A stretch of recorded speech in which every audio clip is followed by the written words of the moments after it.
àfi tá a bá ń tanra wa jẹ inú àwọn aráàlú ò dùn sí ìjọba wa níjọba àpapọ̀ torí ebi àti owó tí ó sì tẹ bá dẹ̀ wo gbogbo ọ̀nà náà pàápàá jùlọ àwọn ọ̀nà federal ẹni tó bá ń bọ̀ látẹ̀fọ̀ tó gbé èrè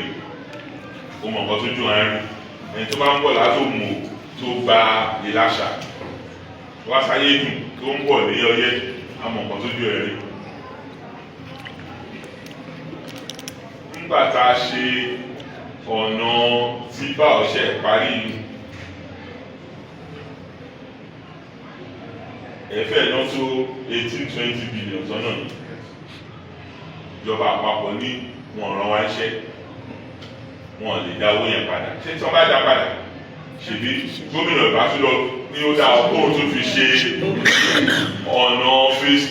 2 eléyìí tí mo bẹ̀rẹ̀ tó dé yìí pé òkè òkú tún gbé láti bẹ̀rẹ̀ dé Aramọ̀kọ̀